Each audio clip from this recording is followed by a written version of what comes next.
Ein kleiner Hinweis, dieses Interview gibt es auf Deutsch und auf Englisch, ja halt für den englischsprachigen Raum. Also wenn ihr unbedingt hören möchtet, wie der Funk-Prophet der Endzeit sein bestes Englisch... Ist klar.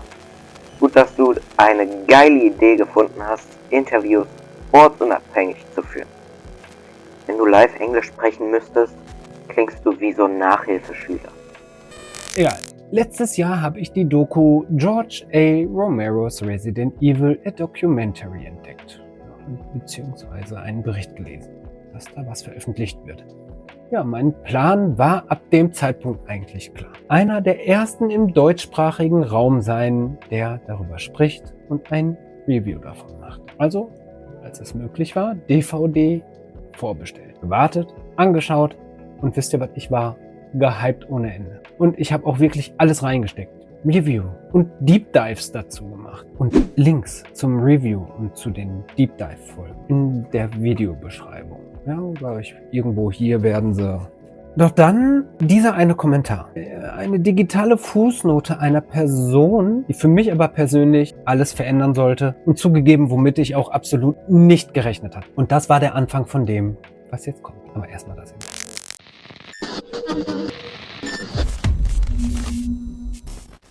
So, und bevor es jetzt ins Interview geht, einmal zur Vorgeschichte. Ich meine, wer jetzt nicht unbedingt dieses Vorgeplänkel hören möchte... Wer möchte das schon? Naja, egal.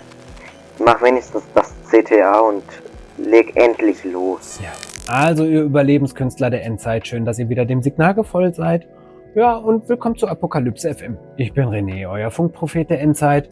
Ja, und an euch hier reinstolpernden Suchenden, seid keine Plünderpapageien für Content. Abonnieren, Glocke des Unheils drücken, damit ihr auch nichts verpasst. Versprochen, es gibt auch keine dubiosen Aufnahmerituale. Ja, wir sind ja auch schließlich hier in keinem Kult.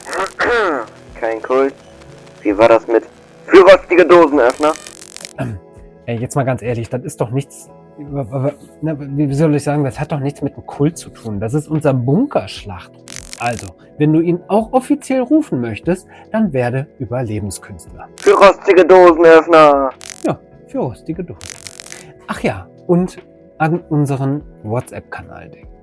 Ja, der Funkübertragungsdienst für die Westentasche. Einfach QR-Code scannen, ja, oder den Link in der Videobeschreibung. Aber jetzt mal zurück zum Thema. Also nach dem Kommentar habe ich mich ja natürlich gefreut ohne Ende. Ja, und ich habe zu dem Zeitpunkt schon rumgesponnen irgendwie. Ne? Also wie es wohl wäre, mit Brandon ein Interview zu machen. Ja, haben angeschrieben. Und siehe da, nach ein bisschen E-Mail hin und her kam es dazu. Und hier möchte ich mich erst einmal bei Brandon für die Zeit bedanken, ja, die er dafür aufgebracht hat, vor allem bei dieser Art Interview mitzumachen. Mir war nämlich eins wichtig, nicht unbedingt über die Doku was zu fragen, sondern ich möchte die Person kennenlernen. Brandon, 5 Jahre alt und schon Night of the Living Dead. Das ist ja fast schon, ich sag mal, eine Initiation. Ja, bei mir kam das, sag ich mal so, nicht ganz so früh. Ich erinnere mich aber, wie ich mit 7 oder 8 Jahren heimlich die Dawn of the Dead VHS von meinem Alten, sagen wir mal, geborgt habe. Aber so vom Horror war ich vorher schon allgemein ein bisschen angefixt. Weil mein Bruder hatte nämlich diese Horrorhörspiele. Geisterjäger John Sinclair. Den Link dazu findet ihr in der Videobeschreibung. Ich weiß ehrlich gesagt nicht, ob John Sinclair oder so den Weg in die USA gefunden hat oder gar übersetzt wurde, um ehrlich zu sein. Aber ich denke nicht. Aber das existiert hier schon sehr lange. Ja, John Sinclair ist ein Ermittler, der gegen Geister, Vampire und ja, allen möglichen übernatürlichen Zeugs kämpft. Aber worauf ich hinaus möchte, gab es neben Romero noch andere Einflüsse, ich sag mal, die deine Liebe zum Bizarren und Fantastischen angeheizt haben? Bücher, Comics, aber vielleicht sogar etwas, das heute vielleicht niemand mehr so auf dem Schirm hat? I was introduced to Night of the Living Dead more or less by my mother due to her collection of horror VHS tapes. You know, it wasn't just Night of the Living Dead that shocked me, but, you know, there was John Carpenter's The Fog, there was Alice Sweet Alice. I remember watching bits and pieces of John Carpenter's The Thing, Creepshow, besides Romero, I had, comic books. I loved the Alien series. I used to collect the Alien comics. I would get bits and pieces of TV shows that I would watch, most of which I don't even remember anymore. But I would also watch special programs that would show you how to do special effects. I can remember at a young age watching some program that actually showed how to do the kind of effects that Tom Savini did. They actually showed off Captain Rhodes getting torn in half, and I remember that affected me so deeply. Can't remember how they even showed the whole thing, but I do remember him getting torn in half, and it's shocking the hell out of me. But yeah, I mean, there were novels. I would read like bits and pieces of Stephen King, and I really just absorbed everything I possibly could. Ja, da ist ja schon einiges dabei. Ich muss sagen, das ist, ich sag mal, eine interessante Heranführung an das Genre. Man kann sagen, das ist auf jeden Fall eine beeindruckende Liste an Bildungsmaterial. Und dann die Alien-Comics. Ich sehe einen Mann mit Geschmack. Das mit der Special-Effekt-Sendung und vor allem mit der Szene, wie Captain Rhodes in Day of the Dead zerfetzt wird, ja, das ist, ich finde, keine subtile Andeutung mehr, das ist ja schon quasi volle Breitseite. Ich finde, da wurde dir im Vorschulalter ja schon irgendwie gezeigt, wie die menschliche Anatomie neu interpretiert werden kann. Stephen King rundet das Ganze ab. Jetzt mal ganz ehrlich, an dem kommt man nun mal nicht vorbei. Ja, andere kriegen ja Angst vor Clowns. Ich mag sie ja irgendwie. Aber seine Bücher und andere Horrorwerke haben mich, genau wie dich, wahrscheinlich dazu gebracht, wie soll ich sagen, mehr in die Materie Horror reinzugehen. Ja, ich habe dann irgendwann angefangen, gezielt nach allem zu suchen, was, ich sag mal, reale Kernpunkte oder auf wahrer Begebenheit beruhte. Ja, und dann kam irgendwann auch das Thema Okkultismus irgendwie dazu. Ja, aber das wäre, ich sag mal, Stoff für ein ganz anderes Video. Apropos Wurzeln und Grundlagen. Bei der Recherche über dich ist mir aufgefallen, wie tief deine Verbindung zu Romero wirklich geht. Und damit meine ich jetzt nicht eure Arbeit als Filmemacher. Ja, ihr habt beide irgendwie eure Wurzeln irgendwie in Pennsylvania. Und je mehr ich darüber nachdenke, desto weniger fühlt sich das wie ein Zufall an. Ja? Gibt es sowas wie ein Pennsylvania-Geist? Eine Art Denkweise, diese Mischung aus bodenständigem Storytelling und der scheinbar angeborenen Fähigkeit, hinter dem friedlichsten Vorgarten den Untergang oder irgendwie den Untergang der Zivilisation zu wittern? Oder ist es vielleicht die Landschaft selbst, die Mentalität der Leute, dieses gewisse Etwas, ich sag mal, das einen am Ball bleiben lässt? Ja, wenn die meisten anderen schon längst das Handtuch geworfen hätten? Yeah, the fact that George Romero spent a lot of years in Pittsburgh. He wasn't originally from Pennsylvania, he was from New York, but he did live for many decades in Pennsylvania. So I wasn't aware of that at the time, but I found that really fascinating the more that I knew about him. And being able to actually go to the locations where he filmed his movies at. I've been at the Monroeville Mall where they filmed Dawn of the Dead. I've been to the Evans City Cemetery and Evans City itself. I've been to the Creepshow House. I was even at the Harold Browning Airport, which unfortunately was torn down 2 years ago.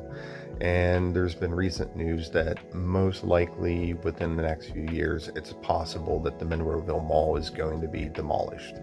It's unfortunate, but I've at least been able to share in those memories with other fans of his. So I don't know what it is about this location that just makes it a shared mindset. I really became enamored with George's style of filming, with his social commentary, and that's things that have been impressed upon me. I really liked his go-getter attitude.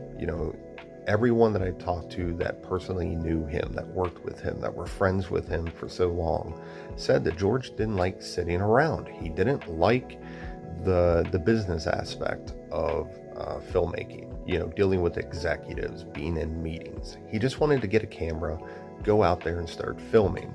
And that's very much something that I share with him. I can be very impatient when it comes to wanting to just get out there on set and just start filming, get the movie made. So that's something that, we definitely share. Also ich finde, die Orte, die du besucht hast, sind mehr als nur Filmgeschichte. Und ich finde es schade, wenn, ich sag mal, so ikonische Orte wie der Harold Browning Airport oder die Mall abgerissen werden oder werden sollen. Aber die Erinnerungen werden bleiben und das Teilen dieser Geschichten ist hier Gold wert. Aber mal ganz ehrlich, was macht Romeros Werk oder Werke so zeitlos und relevant? Ja, besonders heute in einer Welt, die sich, und da lehne ich mich jetzt mal aus dem Fenster, sowieso anfühlt, als hätte irgendjemand gerade das Bonuslevel der Apokalypse freigeschaltet. Wir leben doch irgendwie quasi in der Extended Edition eines seiner Filme. Ja? Ich persönlich liebe Filme mit Subtext, ja, und verschiedenen Ebenen. Ja? Diese subtilen Botschaften, die unter der Oberfläche lauern. Die schreien dich nicht an, aber sobald du sie einmal entdeckt hast, lassen sie dich nicht mehr los. Und Romero war ein Meister darin. Ja, seine Zombies waren nie nur Monster, sie waren halt irgendwie der Spiegel, ja, Reflexion unserer Ängste, unseres Verhaltens, unserer Gesellschaft. Nehmen wir doch mal Diary of the Dead zum Beispiel. Der Film fühlt sich heute, finde ich, relevanter an denn je. Medienwahrheit, digitale Überwachung, diese performative Selbstdokumentation in einer Krise. 2025 ist doch quasi die Verfilmung davon geworden. Und wenn man sich anschaut, wie die Apokalypse heute vermarktet wird, so als Content, ne, Clickbait, dann muss man doch einfach die Ironie des Schicksals feiern, oder? Das Gleiche gilt natürlich auch für seine anderen Filme. Ja? Man könnte sogar sagen, am Ende seiner Of the Dead-Reihe ging es nicht mehr darum, ob die Menschheit überhaupt überlebt, sondern ob sie es überhaupt verdient hat. War Romero seiner Zeit voraus und könnte, sag mal, genau das der Grund sein, warum seine Werke heute aktueller sind als jemals zuvor? Romero had a way of just forcing us to look at ourselves, and sometimes he was very much ahead of his time.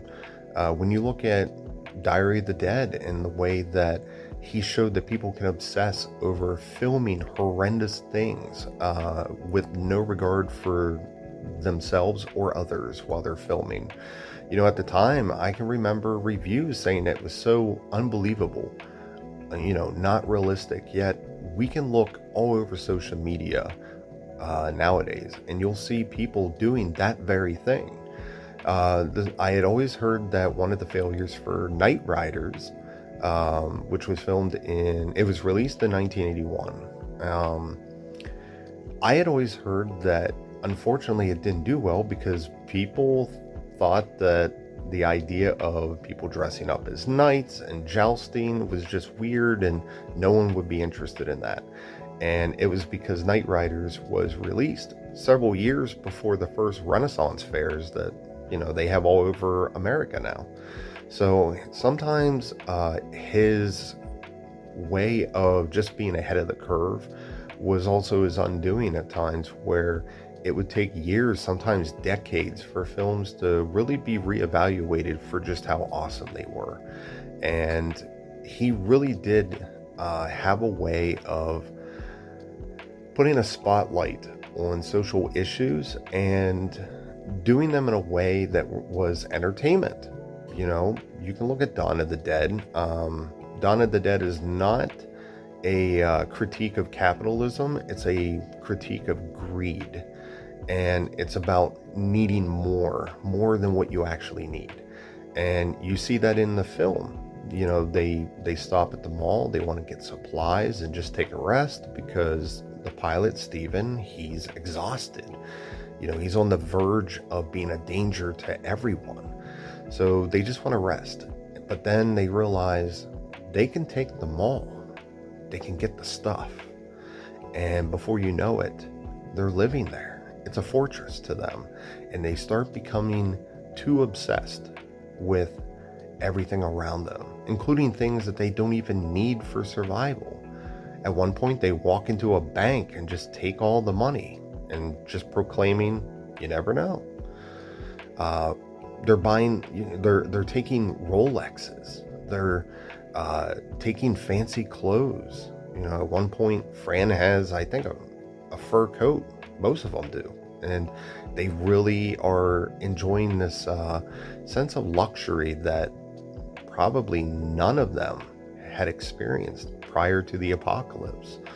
And unfortunately, it becomes their undoing. And many of them die obsessing over the mall.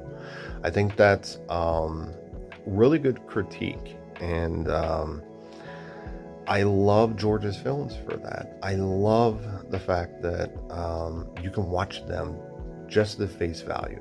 Really cool zombie movies, really cool non-horror films that he's done too.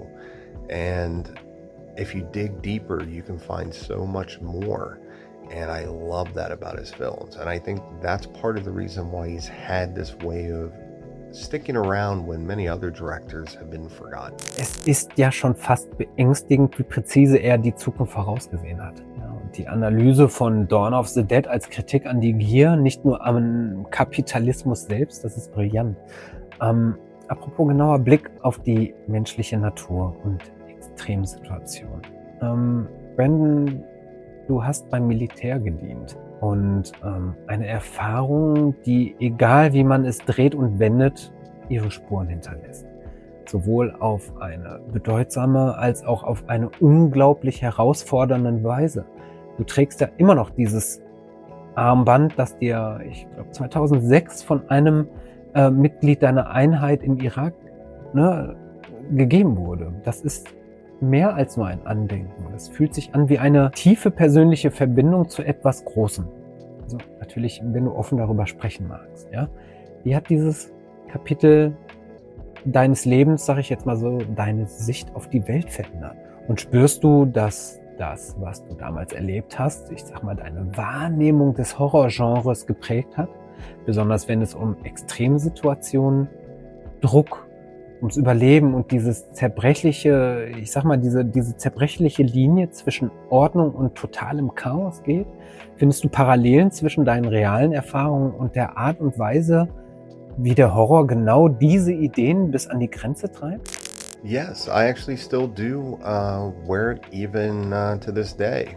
That original tidbit was actually posted a few years ago, but yeah, I still have it. Right here it is.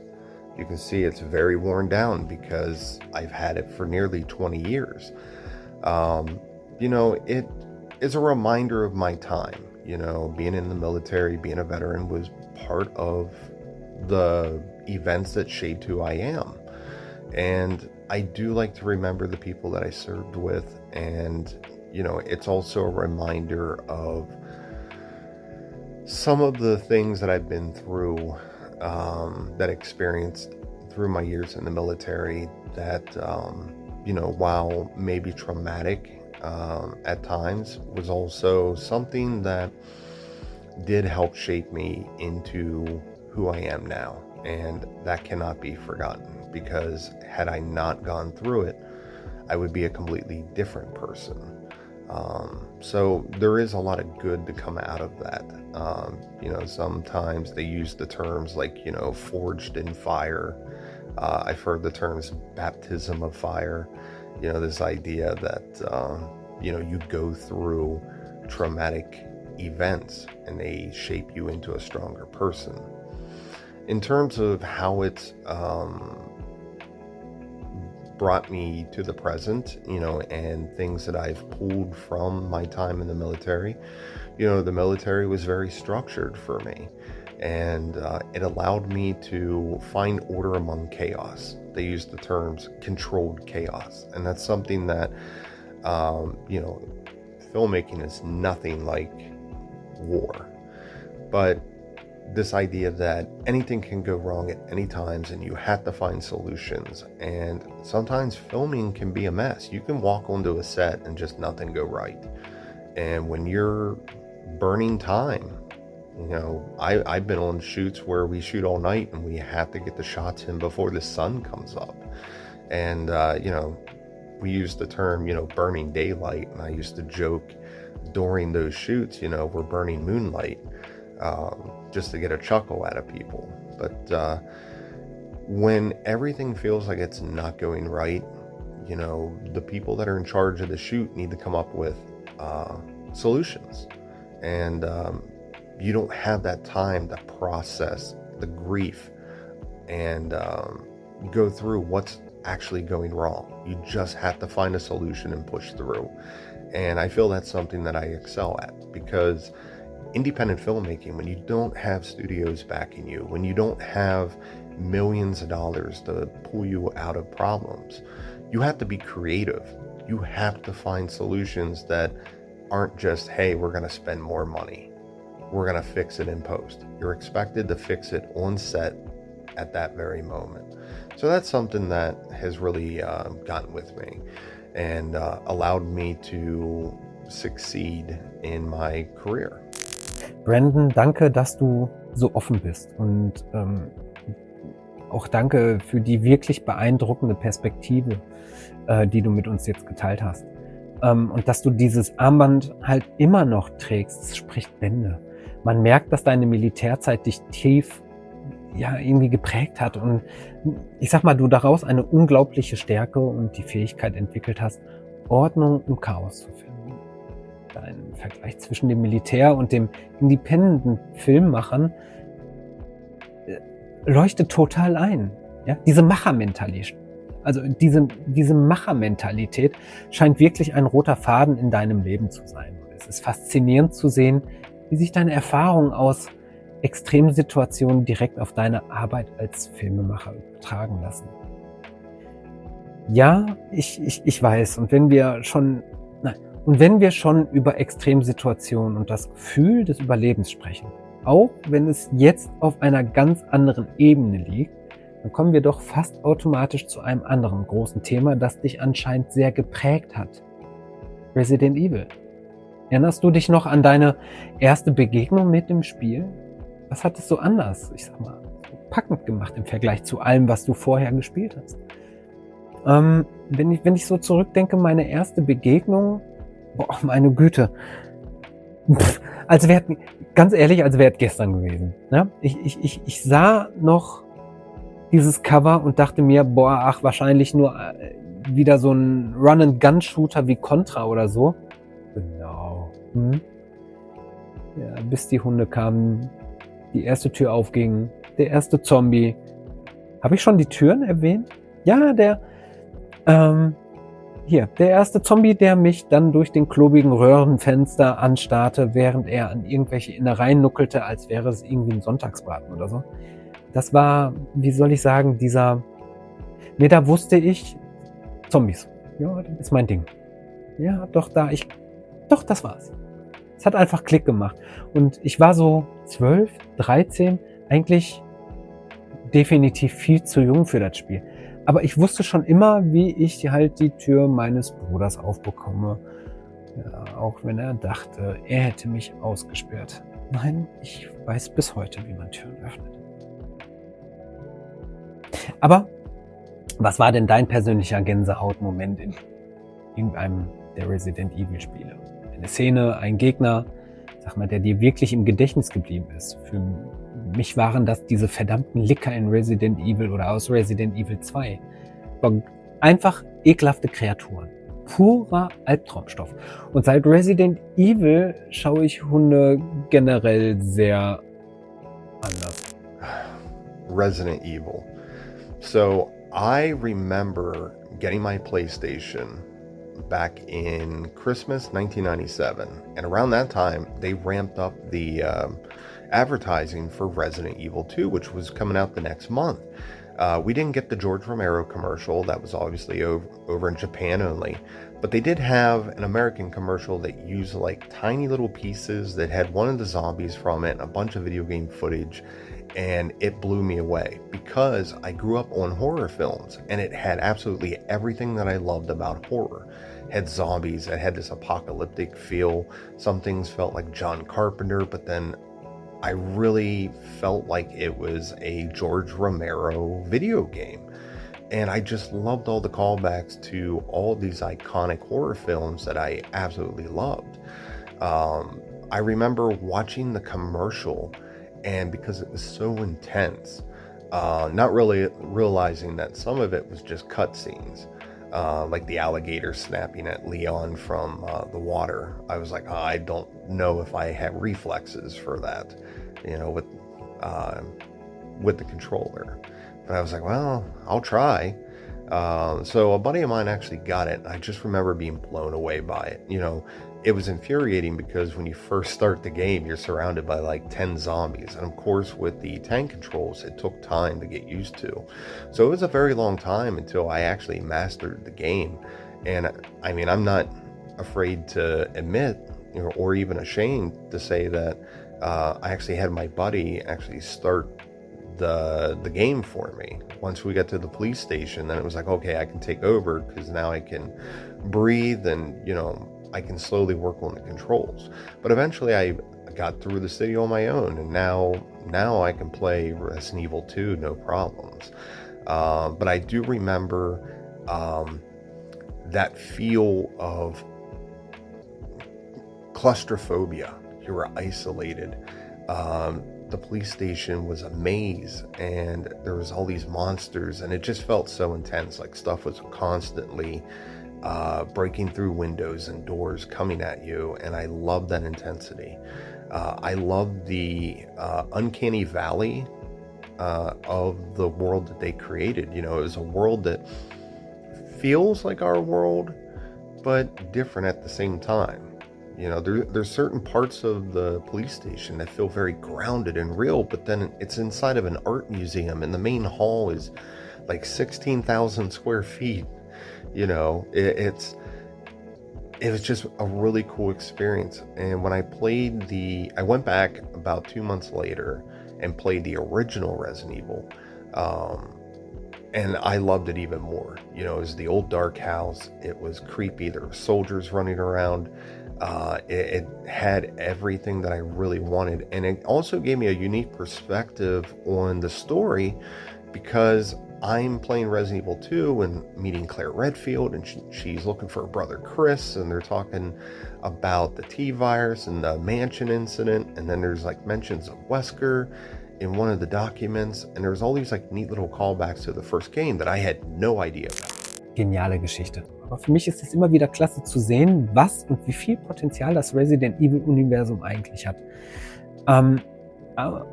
Hier, nachdem ich deine Doku auch gesehen habe, muss ich sagen, man spürt ja förmlich, wie viel Herz und Seele du in dieses Projekt gesteckt hast. Das ist ja nicht nur Handwerk, das ist Leidenschaft. Und genau das war es doch auch, was Romero ausgemacht hat. Leidenschaft, Antrieb, keine Abkürzungen. Er hat sich nicht gescheut, den steinigen Weg zu gehen.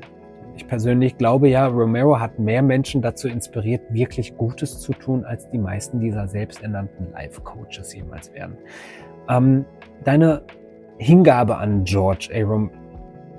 Romero, ja, die Foundation und wie du diesen Geist weiterträgst, ja, das ist ja etwas, das ich zutiefst respektiere. Ja, deshalb möchte ich dich fragen, mit allem, was Romero so geschaffen hat, und ich rede hier nicht nur von seinen Filmen, sondern auch von dem, wofür er als Mensch gestanden hat, denkst du, seine Art zu denken und zu handeln hat deine eigenen Lebensentscheidungen beeinflusst? Und wenn ja, in welchen Momenten spürst du diesen Einfluss am stärksten? Yeah, I think that George Romero definitely influenced me beyond just his filmmaking skills. One of the things I really admired that he would talk about, especially in the 90s when he was doing interviews a lot, and I was getting access to them because of the internet, I would pore over all these interviews he had, and he would talk about this idea of, treating people fairly, and he very much treated his cast and crew like family. And you saw that with how much he reused a lot of the same people. Sometimes he, would put them in an acting role, and another time they'd be behind the camera. But he always wanted to continue to reuse the same people. And a lot of the people that came off of those sets said, yeah, it was very much like this weird film family that they had created.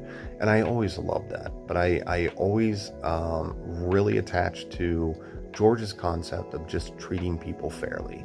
He is very well known for taking his time with his fans. He would have lines for 6 hours, not just because of the amount of people that wanted to see him, but because it was never about sign an autograph, now get out of here.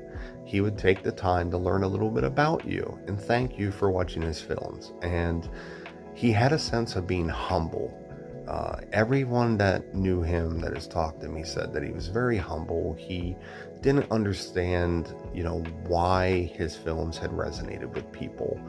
And, that's something that I've tried to actually do myself. I'm always amazed when someone tells me that the documentary was this very emotional thing for them, or that they really enjoyed it. And as someone who poured his own heart and soul into making the documentary, which it's my eulogy for Romero.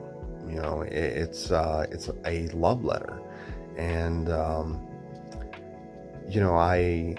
I get some people that tell me that it's this really amazing documentary, and I try and just like, it's okay, but I am very proud of it. And I'm proud of what I managed to do as a fan of Resident Evil. A few years ago, that's all I was. I was just a fan. I was in all the communities. I was on Discord, Facebook, and just talking to other fans and sharing our love for the video game. And then suddenly I made this documentary, this official documentary, and to have people telling me that now I'm part of Romero's legacy, or I'm part of the Resident Evil universe because I'm someone that did this, it's weird. And I always reject that stuff. I don't feel that I'm part of Romero's legacy. There's so many others that really earned that spot.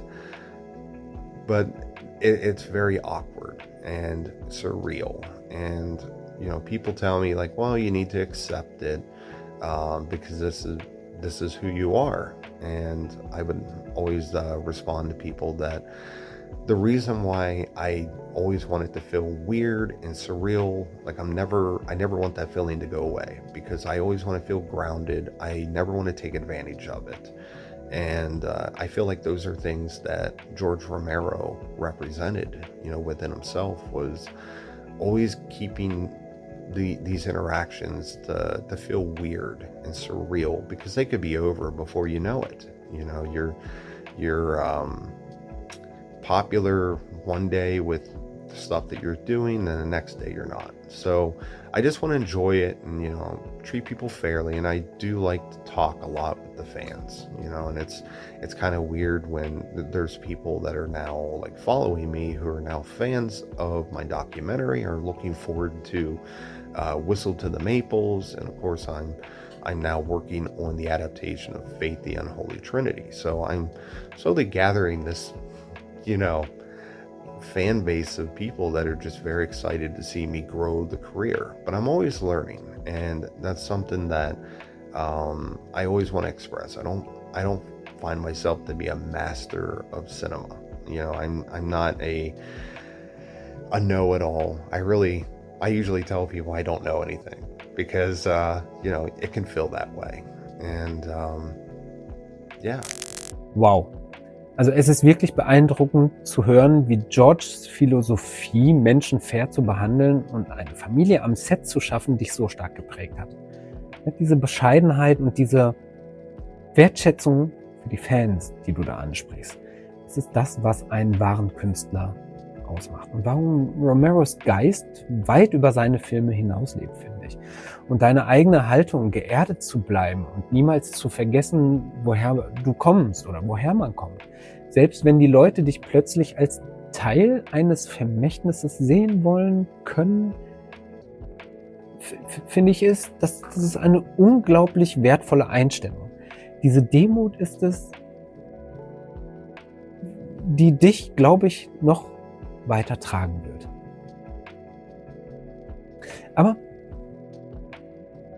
2007 hast du mit deinem Artwork für Of Corpse a Zombie Guide einen, sagen wir mal, blutigen, kleinen, kreativen Fußabdruck in der Zombie-Kultur hinterlassen.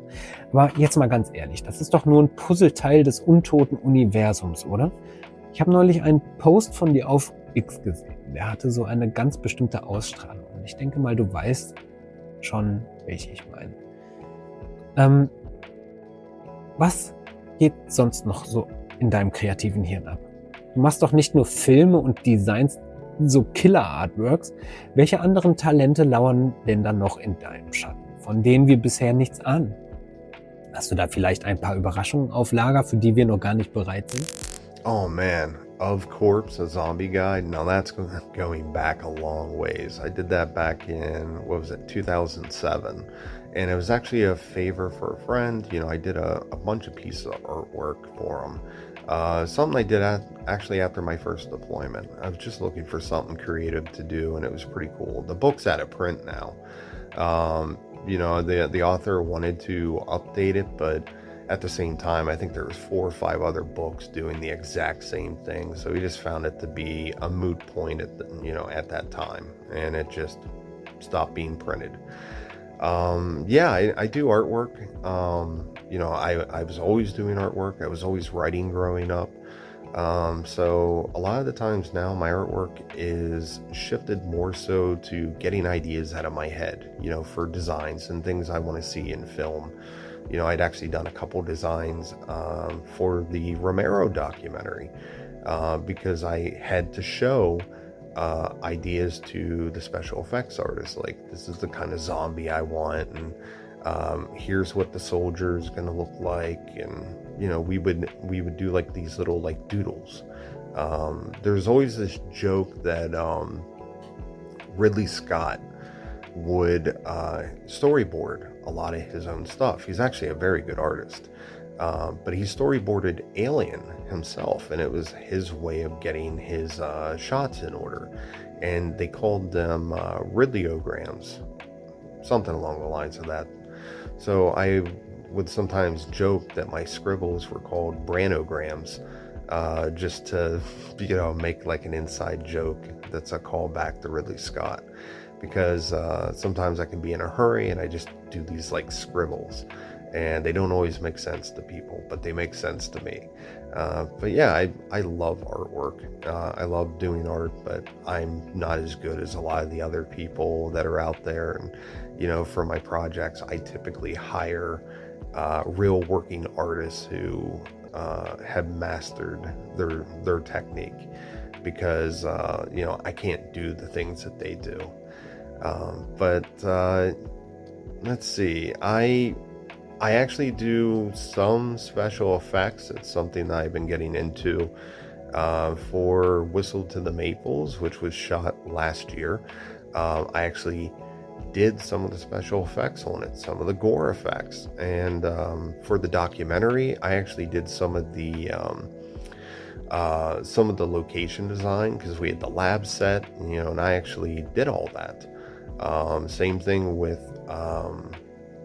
the characters in Whistle to the Maples. There's an undead character. I helped do the wardrobe and, you know, make it look aged and rotted, and it's a lot of fun.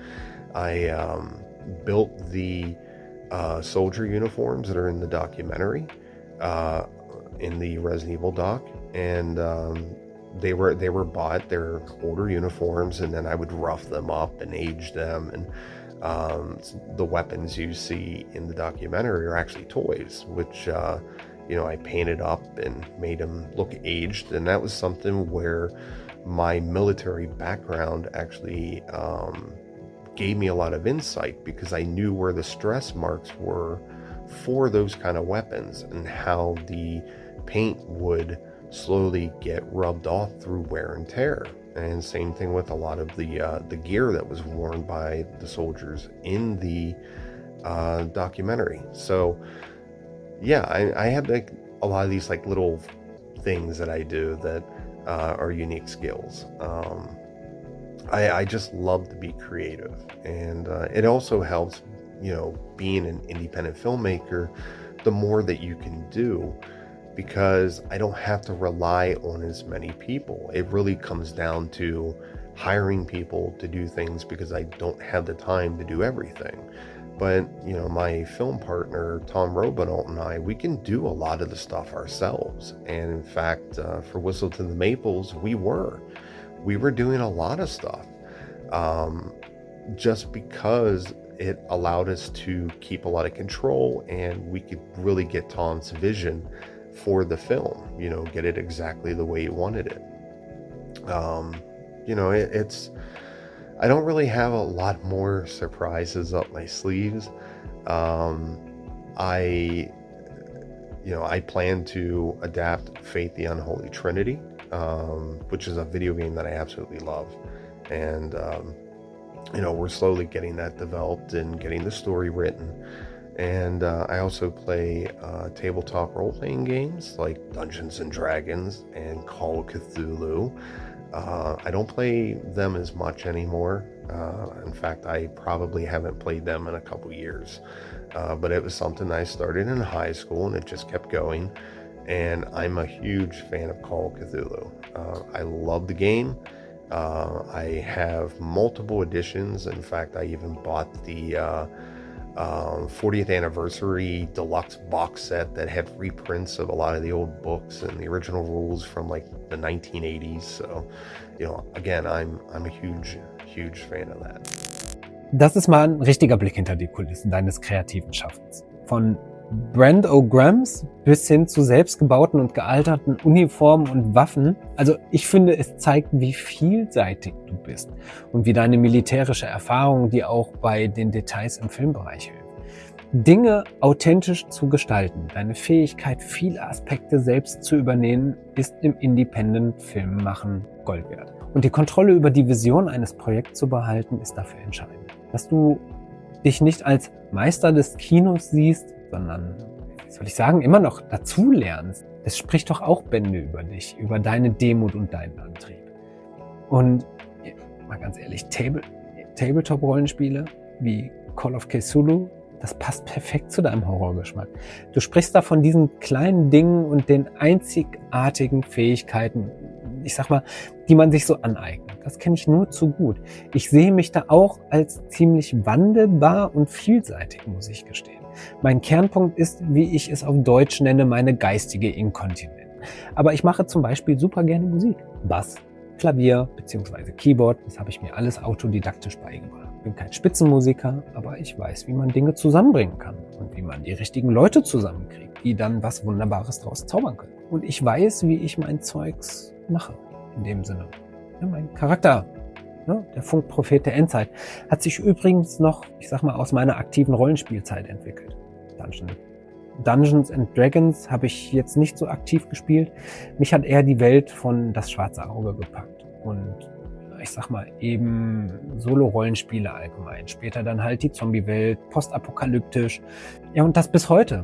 Dein Engagement und deine Leidenschaft für solche Projekte sind wirklich ansteckend. Und das erinnert mich an eine andere, sehr persönliche Geschichte, die bei mir bei der Recherche über dich auch aufgefallen ist. Du hast 15 Jahre lang nach genau einer bestimmten VHS-Veröffentlichung gejagt, die deine Mutter besaß. Ja? Und dann aus dem Nichts bekommst du sie als Geschenk vom Besitzer des Creature Feature Weekend. Ganz ehrlich, wenn ich das so höre, klingt das weniger nach Zufall und mehr nach Schicksal oder Karma. Wie der dritte Akt eines zutiefst persönlichen Films, der nur für dich geschrieben wurde. Was hat dich all die Jahre angetrieben? War es reine Nostalgie, das Bild, das du davon im Kopf hattest? Oder war es diese eine bestimmte Erinnerung, an der du festhalten wolltest? It was kind of weird to have a search like that come to an end. I don't think it could ever be made into a movie. It wasn't a constant obsessive search, but it was a lot of looking around. And, every time I was going shopping, I would be looking at Amazon and eBay. And the problem is when you order things online, sometimes you don't get what's actually shown because, for a seller, if you're asking for a VHS tape of Night of the Living Dead, they're going to look and say, well, there's 200 different versions of it. Who cares? You just want a copy of Night of the Living Dead. And they're not concerned with the fact that I'm looking for the exact box art. It was something that I really wanted to do because, again, it was my first introduction to George Romero, and Night of the Living Dead left such an impression on me. I find it a wonderful, well-done film. It is, to me, the bridge between older horror films and modern horror films, and you can see a mix of that within the film itself. There's some aspects of it that remind me of like the old 50s B movies, but then there's other shots in there, and just the violence and the intense sequences that kind of push the limits. They really do. For that time, it was a disgusting film. And it's those aspects that start to make it really feel like a modern horror film. Some of the lighting, and it's just a very well done film. I think sometimes the creators, joke about how to them they were just making a horror film, and it's not as good as what it could be, but it truly is a very well done film that's, to me, I feel is held up in a lot of ways when other films of that era really haven't. To look for that VHS tape, it was a matter of just having something that reminded me of that time. There is an aspect of nostalgia, but it's also, it's something that, the funny story is the person that I got it from, he only lives about 45 minutes from where I lived, and a lot of people have never seen that cover before. In fact, I showed it to some of the creators of Night of the Living Dead, and they just said, I've never seen that. I've never seen that version of it. And they thought it was really cool, even though, they were kind of annoyed at the fact that, there's so many people that didn't have to pay them because it was in the public domain. He still thought it was pretty neat. In fact, I actually have it here, and I managed to get a few of the people from Night of the Living Dead to sign it. Let me try and, there you go. So you can kind of see how 5-year-old me would just become obsessed with this image. Like, what is this? This is disturbing to a 5-year-old, seeing these grayish ghouls, and they got these like red dots in their blackish eyes, or white in this case. Like, it's just disturbing. And honestly, this is more disturbing than what the actual movie is. But this piece of artwork terrified me. It really did. And but there was this lore to it. It was like the forbidden arts. It's like the Necronomicon. You can't open it and look inside and see what the contents are. You feel like you're going to lose your soul. And it was that lore that this is something I'm not supposed to watch. And actually like popping it in and watching it and getting terrified and shocked, honestly. I would say borderline traumatized as a 5-year-old, watching dead bodies get up and start eating these people. And of course with the ending, it was just traumatic. So being able to actually finally get that copy so I can have it on the shelves, and I have it, and I can watch it, and I can remind myself of a really happy time in my life with my mother watching horror films. Aber darüber hinaus, du besitzt ein echtes Stück der Evil Dead 2 Hütte. Kein Merchandise, kein Replik, kein cooler kleiner Schnickschnack fürs Regal. Das ist ein Originalfragment. Holz, das Filmgeschichte gerochen hat, wahrscheinlich auch Blut geschmeckt hat, ja, 100%. Also mal ganz ehrlich, wie fühlt es sich an, ein Stück purer Horrorkult zu besitzen? Was macht das mit dir? Kreativ, emotional, als Fan? Was geht dir durch den Kopf, wenn du dir dieses Relikt denn ansiehst? Ist es für dich ist es für dich nur ein cooles Sammlerstück oder fühlt es sich an, als würdest du jedes Mal, wenn du es berührst, kurz mit der Essenz des Genres in Verbindung treten, wie eine Art verdammtes Ritual oder sowas? Oh yeah, to have a piece of the cabin, it's actually very small. Actually, I can show it here. I have a little certificate, and there it is, this little piece. I have other memorabilia, like little pieces from production, not just from Evil Dead, but also some of George's films. And, it's really neat to have those little pieces and knowing that they were from a movie that I absolutely cherish. It's just very neat. It's also like a kind of a cool thing to show friends, when they stop by and say, look at this cool thing that I have.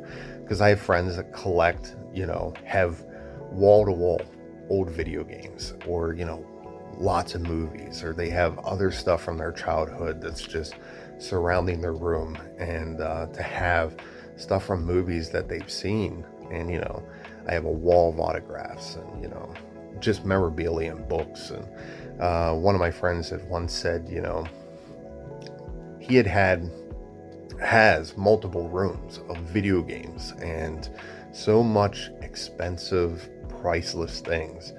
And he had once told me, I'm actually jealous of your room. He said, I laughed at him. I said, you got way more stuff than me. And he said, I have a lot of fluff. It's a lot of stuff that takes up room. He said, everything in your collection is amazing, and you don't collect just one thing. You have pieces of everything.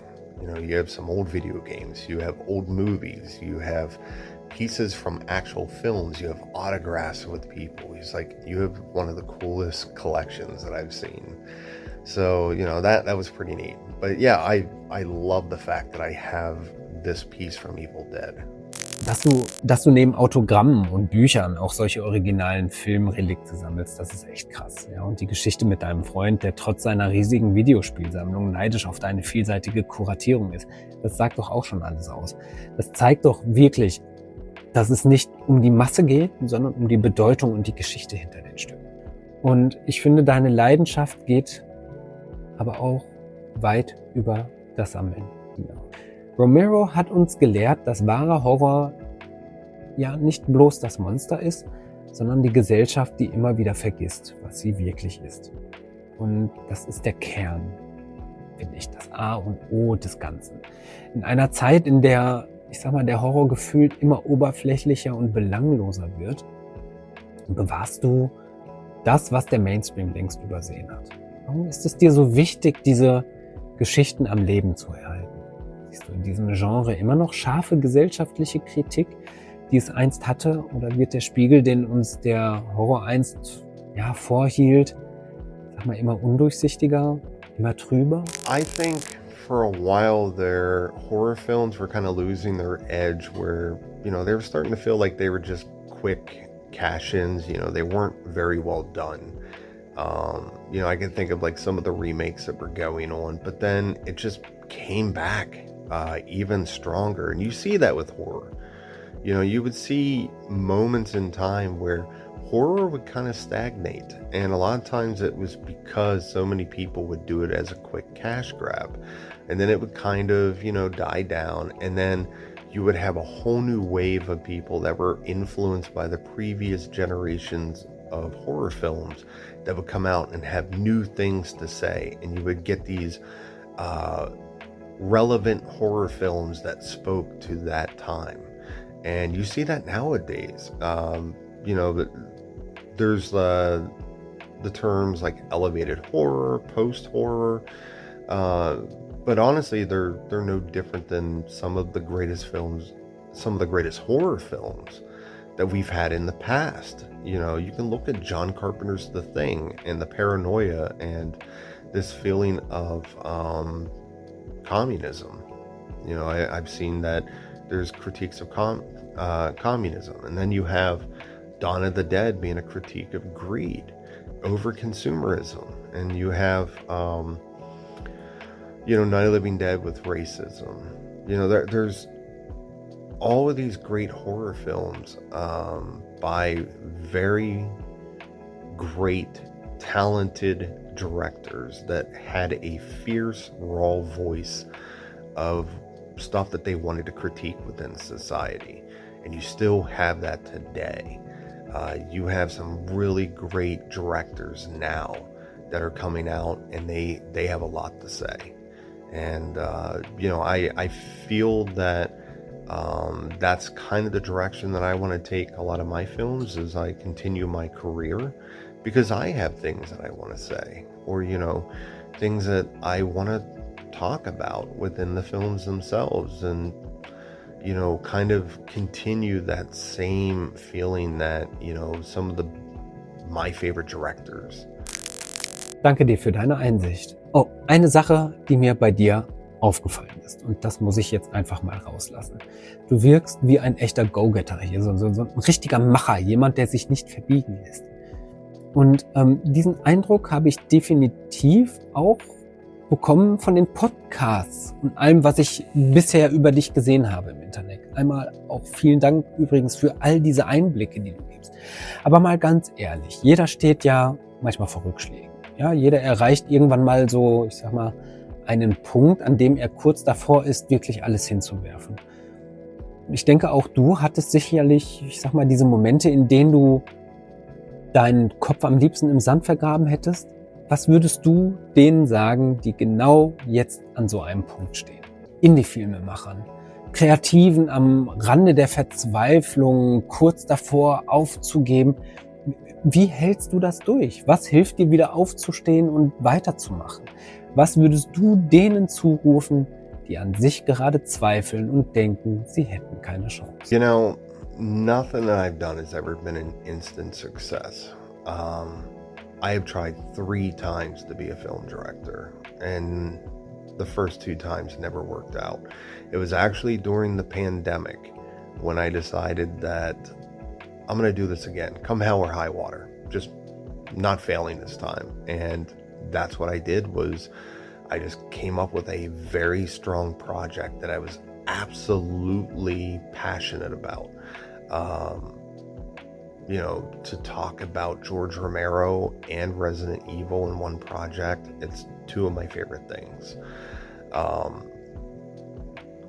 But it was hard. I didn't know where to start. I didn't know what I was doing, and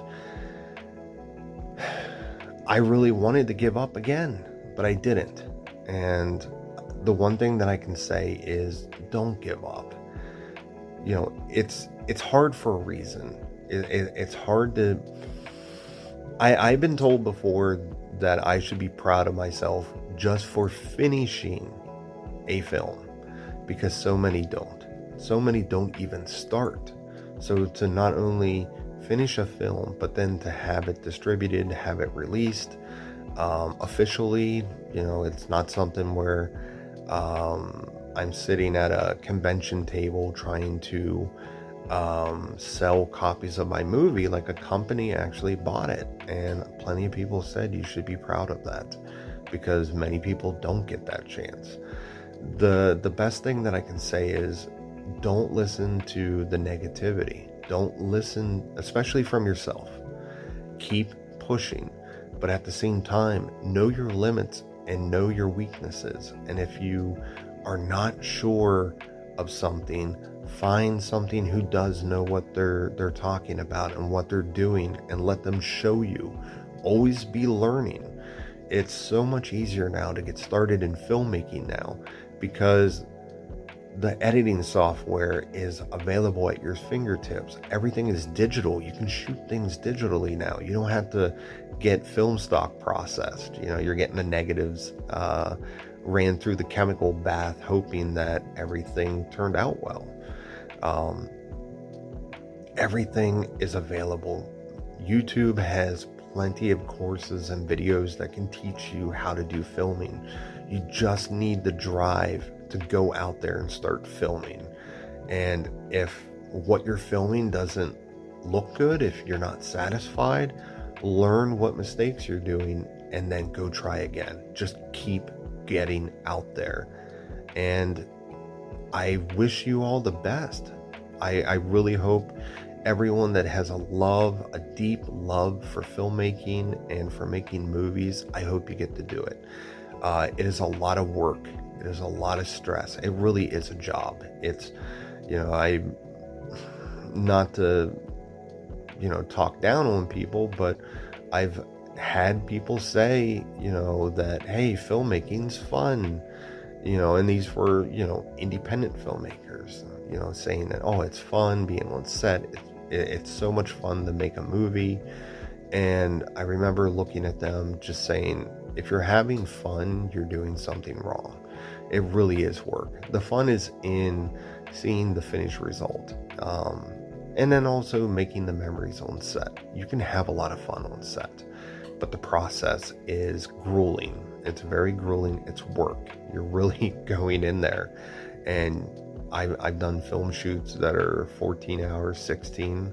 I think the longest one I ever did was 22 hours. And 26 hours.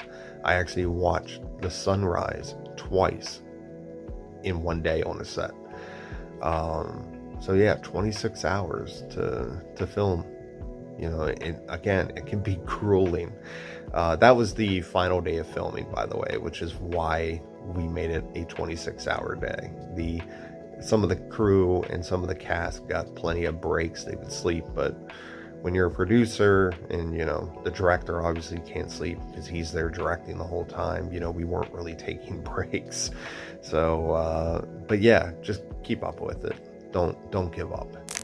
Gerade extrem inspirierend gewesen, was du da erzählt hast. Und du sprichst genau das an, was viele sagen, die ich sag mal, nenn es mal, erfolgreich sind oder mehr Dinge schon umgesetzt haben, als die einfach nur erzählen, aber nicht ins Handeln kommen. Ich kann mich noch an die Zeiten erinnern, wo die Technik immer besser wurde. Ja, wo es immer handlicher, immer mehr für den Mainstream verfügbar wurde.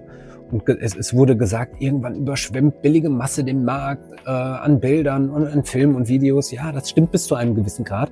Aber Konsistenz, Fokus und der Wunsch, etwas zu tun und was zu erreichen, zahlen sich am Ende aus und setzen sich irgendwie immer durch, ist mir aufgefallen. So empfinde ich das.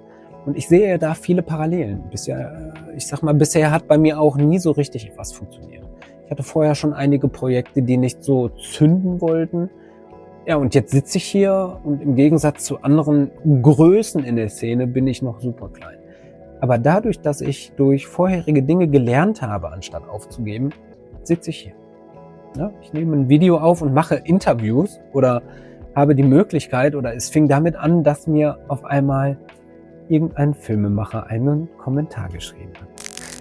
So, wir sind jetzt auch fast am Ende. Aber jetzt wird's noch mal ein bisschen verrückt. Schnelle Fragen, schnelle Entscheidungen, keine Zeit für lange Reflexion. Also legen wir los. Du kannst 3 Dinge mit in die Zombie-Apokalypse nehmen. Was wählst du und warum genau diese 3? 3 things to bring into a zombie apocalypse. I would say a Marine Corps K-bar knife, a canteen of water, and one of those like survival books where it teaches you how to basically do anything from grow food to use a battery to start a fire, that kind of stuff. So I think between those 3 things, I have the basics. I have a knife, which I can use for defense. I can use it for, butchering, for food reasons with hunting, and a canteen of water gets me started. The survival book can teach me where to find more water, and at least I can have the basics to survive. And of course the survival book almost becomes like a Bible where you just keep learning more things and how to get through different scenarios so you can keep going, especially as things get worse. Frühaufsteher oder Nachteule? I am actually both. I don't sleep that much. I am primarily a night owl, and it is very late where I'm at right now. So it's, I don't know. I've always been that way. Even as a kid, I can remember getting yelled at for staying up all night by my parents multiple times when I was like 8 or 9. But I just loved the quiet, that night brings. You know, there's not as much noise. There's something soothing about the darkness. You know, but I'm also an adult and I have a family. So that means I also need to wake up early with the kids. So, you know, I have to pay for it sometimes. So if I'm only getting a few hours of sleep, you know, so be it. I don't get to do as many late nighters as what I used to, but you know, I'm still up pretty late. But yeah, I'm naturally a night owl. Stell dir mal vor, du hättest die Chance, ein bestehendes Horror-Franchise zu übernehmen, und ihm dein eigenes Director's Cut Update zu verpassen. Welches Franchise würdest du wählen? Und was genau würdest du ändern, um es auf das nächste Level zu heben? I'm not sure what franchises I would do. I love the Alien series, but I don't know if I would have anything that would branch that out. And it seems like they're doing a pretty good job of continuing to expand the mythos of Alien. I love a lot of the new Alien stuff that's coming out between the films, the novels, the comic books, you know, and all of it's interconnected. So I feel like the current people that are doing that are doing a great job. You know, other than Fate the Unholy Trinity, which I am adapting and want to make multiple films of, you know, I don't know if I'd want to be tied down to do a franchise or even to do, like, say, one film. You know, there's a lot of other things that have not been adapted to film that I absolutely want to do within my lifetime. I'm a huge fan of Mike Mignola's Baltimore series. Mike Mignola was the creator of Hellboy, and he did this post-World War I vampire hunting comic book series. And originally it was a novel. Huge fan of the novel, and I'd love to adapt that. I'm a huge fan of Xenozoic Tales, which is also known as Cadillacs and Dinosaurs. That's another thing from my childhood. I always describe it as Fallout if instead of all the mutated stuff and nukes, you have jungles and dinosaurs. So imagine, you know, a civilization trying to rebuild on the surface after the world has changed, and now every prehistoric creature that ever existed is now inhabiting the earth, and you have people driving around in cars and vehicles, and there's like ancient crumbling ruins, and it's very crazy. But it's one of those things that once you experience it, it feels so right, and you're like, man, how did I not think of this? But I'd love to do Cadillacs and Dinosaurs. I always wanted to do an adaptation of Dino Crisis. That's still something that I'd love to see within my lifetime. I think it could be done hand in hand with Capcom. You know, have their input, maybe try and reboot the game series, because I'm a fan of Dino Crisis. I don't think it was the greatest. It never really lived up to what Resident Evil was, and it wasn't so much by concept, it was by execution. And you know what really hurt it was the fact that each entry in the Dino Crisis series was kind of throwing out everything from the prior game, and you know, coming up with like different gameplay and a different feel, so you can never really grasp what is Dino Crisis. You know, so those are things that I would love to see, that I'd love to do myself. So time will tell. But I also have a lot of original stuff that I want to adapt, and for the few things that I want to make that are based on something, it's a lot of stuff from my childhood. Brandon, vielen Dank. Das war ein außergewöhnliches Interview. Ich bin wirklich beeindruckt von deinen Antworten und Einblicken, die du gegeben hast. Nochmal vielen Dank dafür, dass du dir die Zeit genommen hast, so offen und ehrlich per Video zu antworten. Deine Worte waren unglaublich inspirierend und wertvoll. Ich weiß das wirklich zu schätzen. I just wanted to say thank you for allowing me to be interviewed by you, and I really enjoyed this, and I love your channel and I wish you so much success. Keep doing what you're doing and thanks again. Ja, und wer weiß, vielleicht ergeben sich ja in Zukunft mal Schnittmengen bei Projekten. Ich meine, die Welt ist klein, vor allem in Zeiten des Internets. Auch über den großen Teich hin. So, meine Überlebenskünstler. Wenn ihr Lust auf mehr solcher Interviews habt, dann tut mir den Gefallen und abonniert den Kanal. Je größer er wird, je mehr Aufmerksamkeit bekommt er natürlich auch. Vielen Dank, dass ihr dabei wart. Ich bin René, der Funk-Prophet der Endzeit. Lasst euch nicht beißen. Bis zum nächsten Mal.